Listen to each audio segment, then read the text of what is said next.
This is Dr. Gadja, an economist, computer scientist, medical doctor, and global health PhD epidemiologist.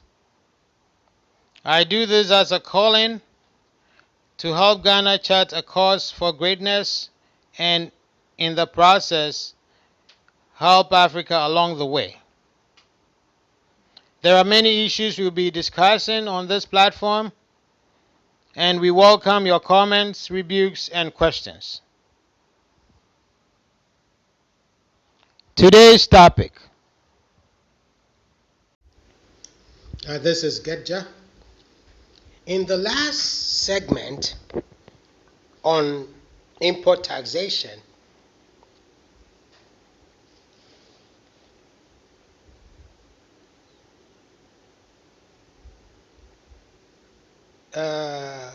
basically the way I titled it was import dollar taxation import dollar taxation affect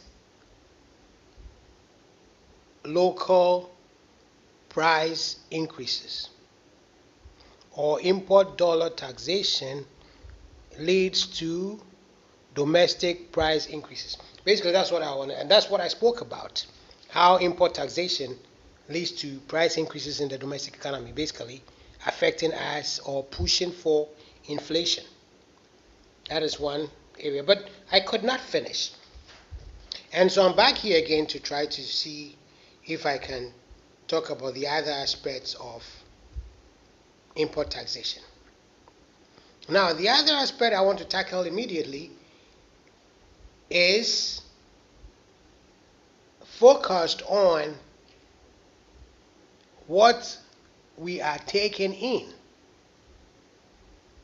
as revenue. Now, I've already explained to you why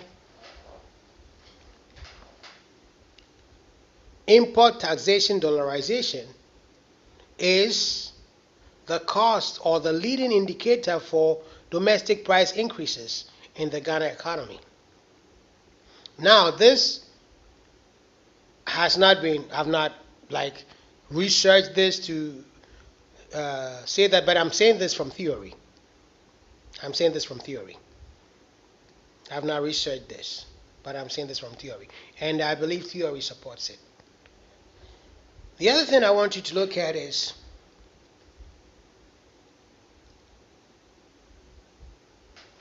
the revenue we claim to be receiving from this.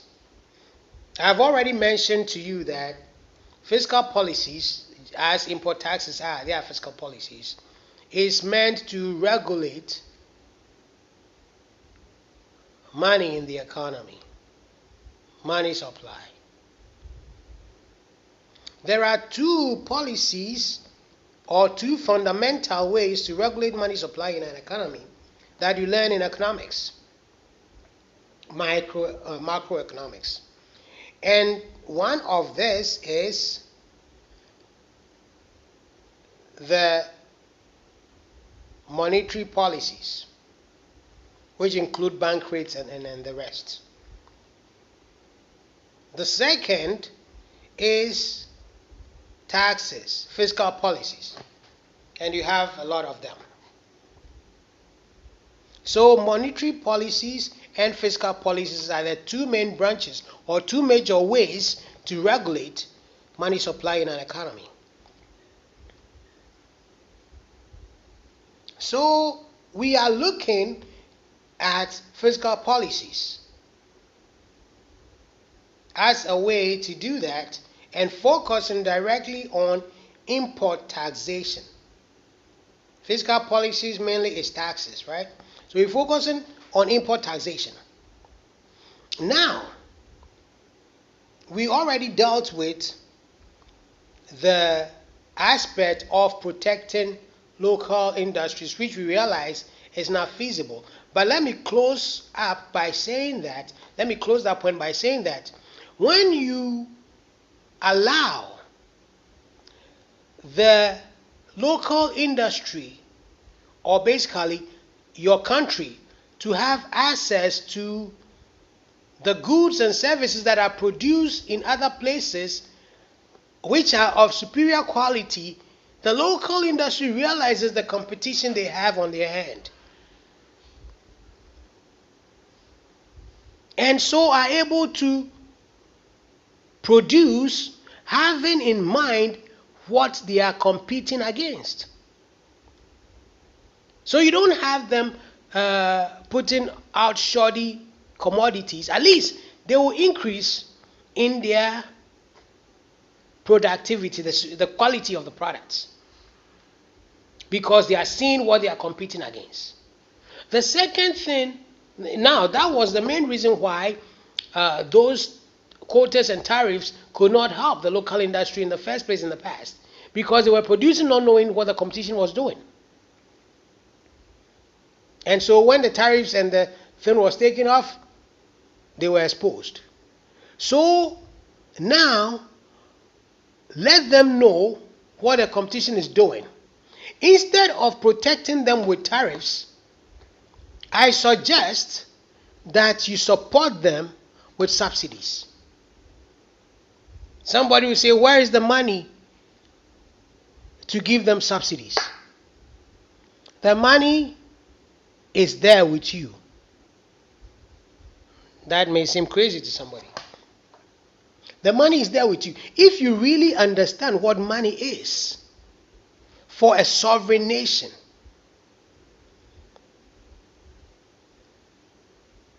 these African countries will not go begging or asking for money again as a sovereign nation. We do not understand what money is. Economics usually defines money as a legal tender that is acceptable for the exchange for goods and services in an economy.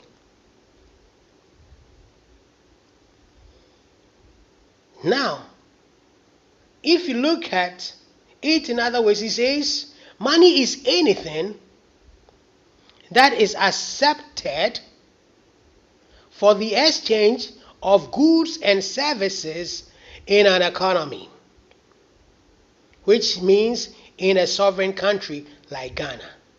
Now, who determines what is accepted for exchange of goods and services in an economy? It is the government. The government determines what is acceptable for exchange of goods and services in an economy. Now, how do they come to the determining, or how do they come to determining this or that as acceptable for goods and services in the economy? Now, we have the qualities of money, the properties of money. You can take any macroeconomics book and see it in there. That things that are suitable as use for money. But, as I said, the government is responsible for determining that this or that should be accepted in this or that country as money. Why? Because they are quote-unquote sovereign. Sovereign is total authority. Sovereign. Now, I say quote-unquote because we all know that sovereignty, although exists, the application of it at times is strangled by some other superior authorities or powers. Because although you are sovereign, you're not allowed to do just as an individual is free to do almost everything or anything. They can't do everything or anything they want to do because there are rules and regulations. Now, same is with a country. There are international rules and regulations. But in terms of determining what is used in a country as money, it is the sole responsibility of the government in power. So we have African leaders coming to power or governments changing what they want to use as money in their economy. Now, sovereign nations are supposed to produce and declare what they want to use as money. So let's assume, and that could be anything at all. any commodity can be used as money. Just anywhere. Any commodity can be used as money. Now, beyond commodities, anything that a sovereign nation designates as money is money in that country. So let's assume the sovereign nation Ghana prints its own money. Let's just assume that. We all know that doesn't happen. I don't say I told you that because it's known. I didn't tell you that. So let's assume Ghana produces its own money, prints its own money. Now I've already told you that you can use anything to to signify money in an economy. Now, the bottleneck or the difficulty to countries like Ghana producing their own currency is because of the fear of counterfeit. Basically, you produce money that can be counterfeited.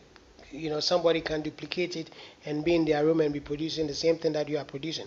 It's fear of counterfeit. So most of them send it to other countries to produce for them. There was a term that President Bush used to had been used. I've forgotten that term. Like we ship it out or something for the production of from another country. I remember there was a time that they said the U.S. passport was being produced by some country, small country, and it created a lot of talk. But a sovereign country has right to produce its own currency. So we assume Ghana produces its own currency instead of paying dollars for it to produce. Now let me say something that is crazy. You hear it, it's like crazy. When you produce your own currency, let me ask you a question before I give you the answer. What is the value of it to you? Think about you produce your own currency. What is the value of that currency to you, the nation, the sovereign that produces this currency? Let me give you an answer now. The answer is zero. Again, zero.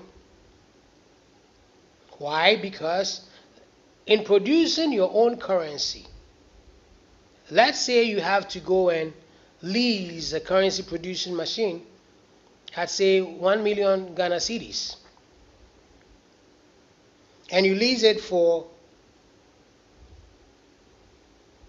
5 months, and you have to pay back after 5 months, pay everything. Let's take that scenario as one scenario.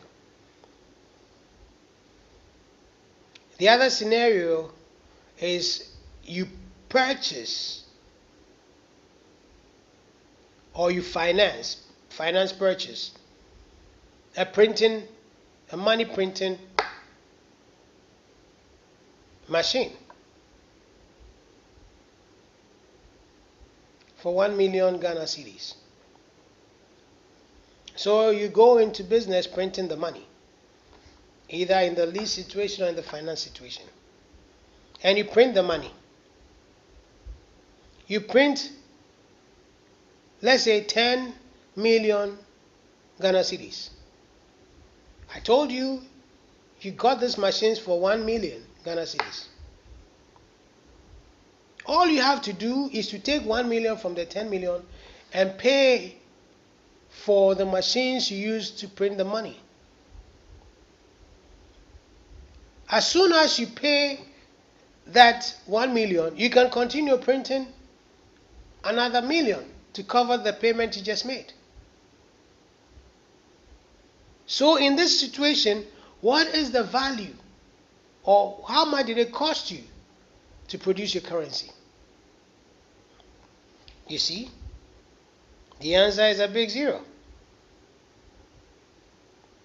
So the value of the dollar to the US who produces it is 0. And that would be the value of the cedi if Ghana were to be producing their own currency. The value is big 0. Now that will startle some minds and say, "Oh, this guy doesn't even know what he's talking about." Bro,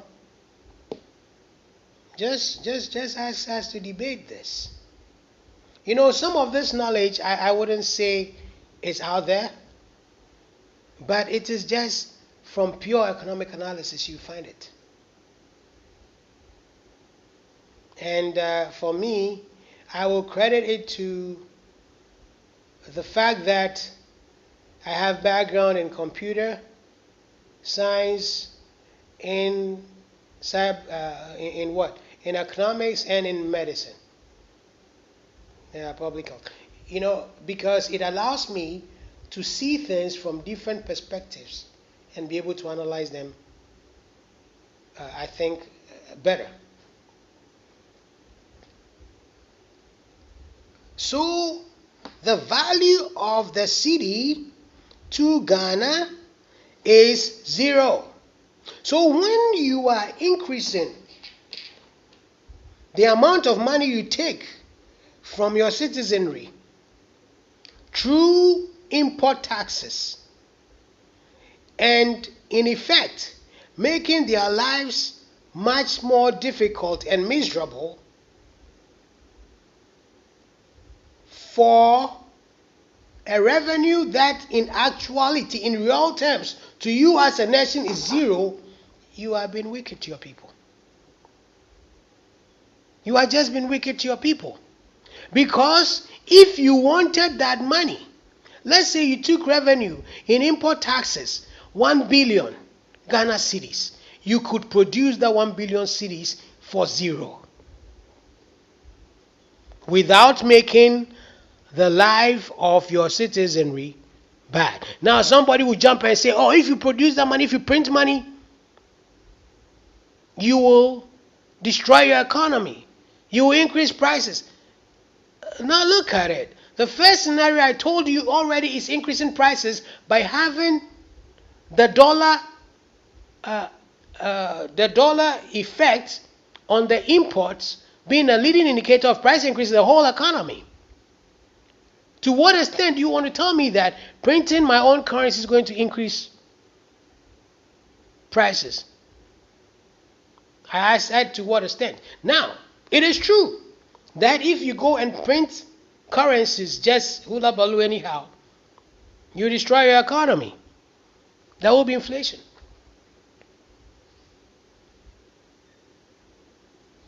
But so, because what will happen? You'll be putting more money in the system, right? So is direct foreign investment also. I mean foreign direct investment. They are all putting more money in the economy. More money in your economy leads to inflation. Simple. More money in your economy without the commensurate increases in goods and services available to your population will lead to increase in prices, and that is inflation. Just as simple as that. Just as simple as that. So, the country in accepting import taxes that is based on the dollar is just making its citizens' life worse off without getting anything in return. Because whatever they get in return, in terms of real values to the country, is 0. Somebody will tell me, if they don't get that import revenue, how will they be able to maintain roads, to create infrastructure, so on and so forth? There's more depth that I have to put into that. Yes. If you look at it, if that is what you are expecting your country to do, look at how GNP and GNY is determined. That is gross domestic product, gross national product, and gross national income. You don't increase your GDP, I mean, all things being equal, you don't increase your GDP by taking taxes and putting it back in the economy. You understand that GNY, it says the gross national income. That wouldn't increase unless there's new money. If money supply is the same and you can calculate it, money supply is credit cards and all checks and all that. If all checks and all that still is the same amount, you cannot have GNY increasing. And GNY and GDP and GNP all are the same in terms of value. So taking taxes, which is old money, does not increase your GDP. Neither is not taking it. To increase your GDP is you need new money. We'll come to that sometime later on, because that is more depth if you want to add import taxation and its effect on GDP, GNP. But those who understand the concept I'm trying to talk about, I think are already getting what I want to put across. So, people's lives are made worse off for zero. You see?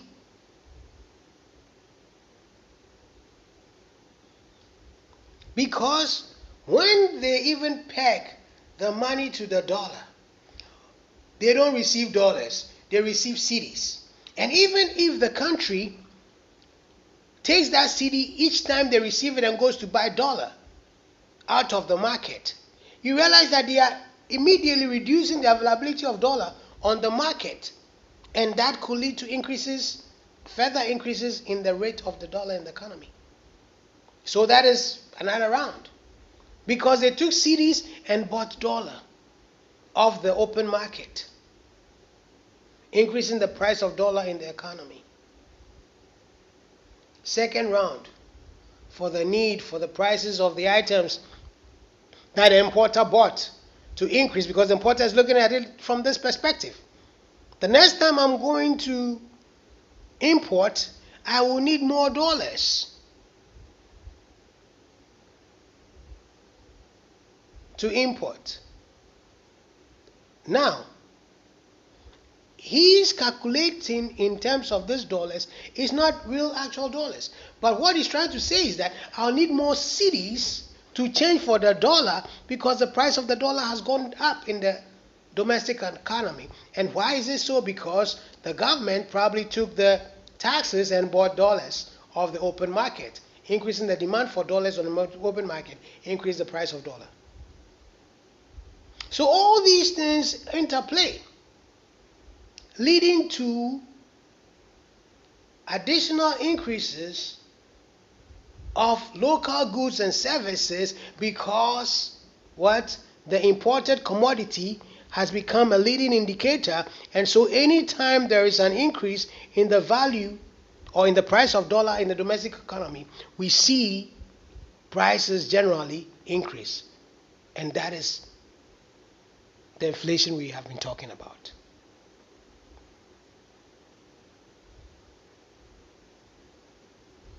My suggestion in this way is that instead of the countries or African countries using the dollar as the benchmark for, or pegging it against their, if they are harmonizing their codes in terms of percentages, how they should charge, instead of using a foreign currency like the dollar to peg it, they should rather find one available simple currency that they can use, or simply use their local currency. Their local currency is not rising against itself. Use their local currency. Don't peg it against the dollar. If it is 5%, that you pay as taxes on the product, it is 5% you pay as taxes, not 5% that is being regulated by dollar pricing in your domestic economy.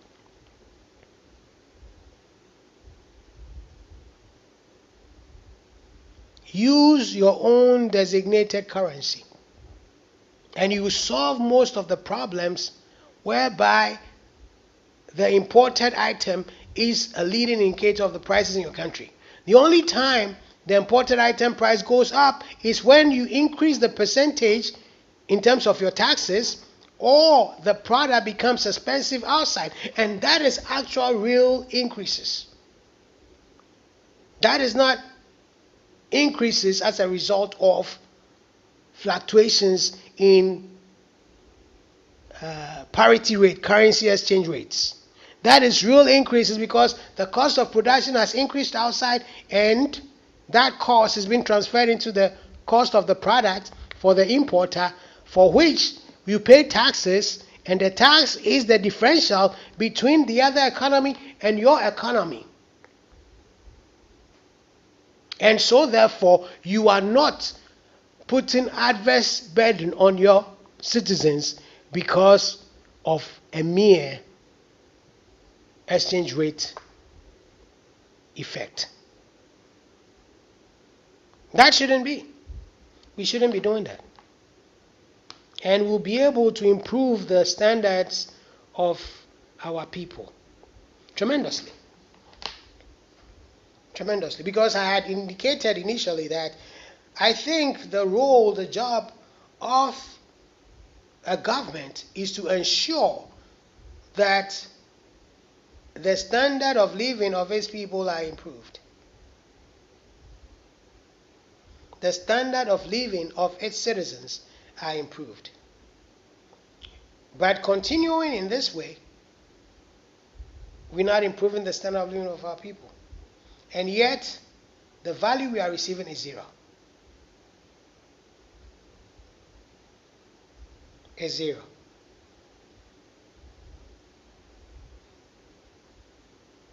Is zero. Now, the government may say that it uses it to pay workers and so on and so forth. I believe the government should look for other means of doing that. It can print money. It just has to make sure that if it prints money, or find ways of taking that taxes in other forms. There are other ways to get that money than in import taxes. Import taxes are too. There are other ways to get that money. In fact, if you look at it, finding ways to tax the very, very rich people who hide their money under the beds and all that, make laws that it's wrong for you to keep a certain amount of money outside the banking system. In the US, it's like that. I can't go and take $3,000 out of a banking system and not being flagged. I can't go and take $3,000 cash out of a bank and not being flagged. I can't send $5,000 to anybody in the world and not being flagged. They will ask me why. Who is it going to? Where did you get the money? I have to answer for all that. Which means I cannot take $5,000 and put it under my bed.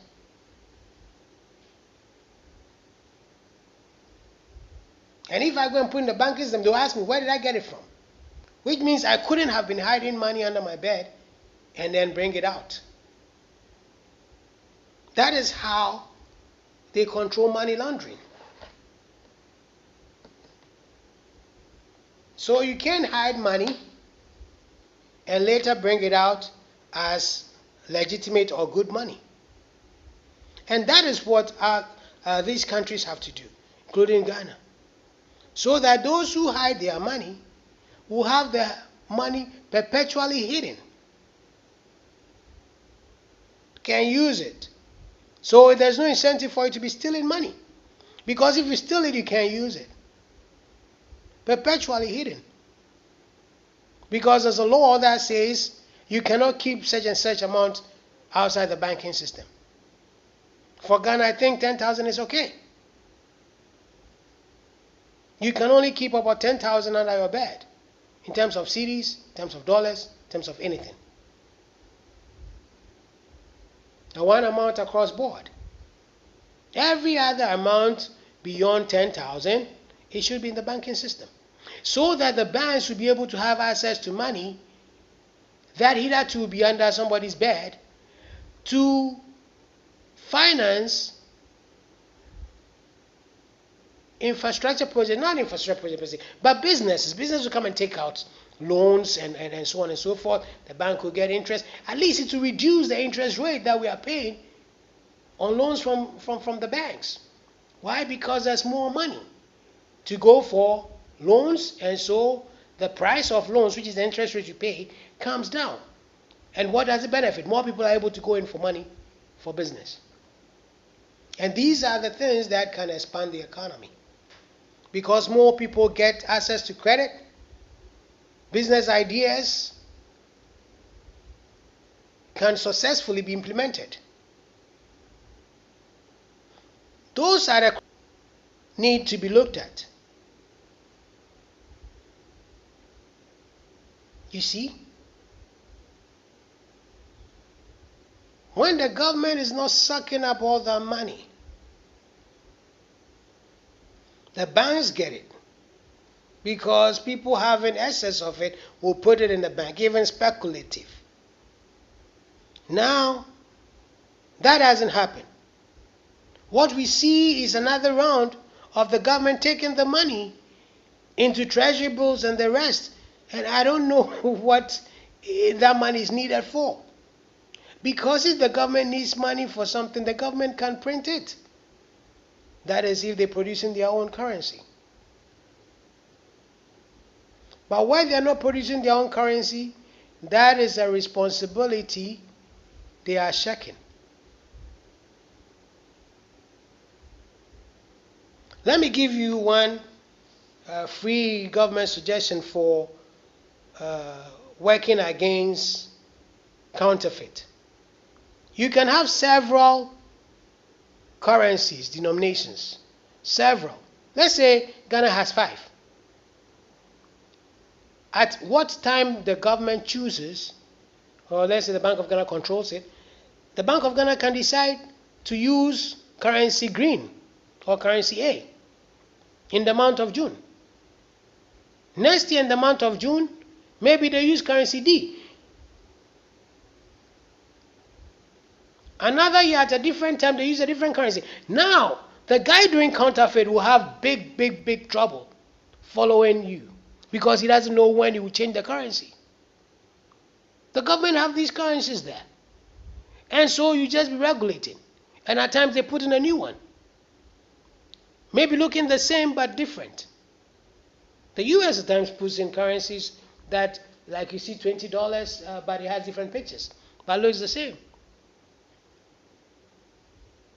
And whilst they do that, they withdraw all the old currency. I'm talking about an situation where I'm suggesting for Ghana. But they make it very significant that everybody knows this is the currency we are using in this month or for the next 2 months. Nobody knows when they're going to stop it. And it's very difficult for any counterfeit guy to follow you. So instead of like those currencies that they withdrew and burned, they shouldn't have burned them, they just saved them. 3 years down the road, Ghana has changed its currency. Another currency comes. 6 months after that, oh, we are using another currency. So once the money is all in the banking system, it will be very easy to do these changes, because the Bank of Ghana has the regulations for that. Now, we deal with several banks in Ghana. That is too much. I believe when we focus on a few banks and have those few banks focus on the rest of them, because you have the major banks through which you pass out policies, and they ensure their subsidiaries are following the policy, so that the Bank of Ghana will not be going round and round. No. You have the subsidiary. Now, if any of those major banks fail to carry out the policies as you intend, you switch them. Maybe with some of their subsidiary, making them the major now, and then they go down.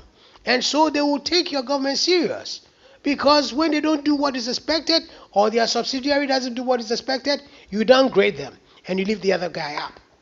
That is how you regulate the banking system and also reduce counterfeit, that you are confident enough to print your own money and not have somebody print it for you. Thank you.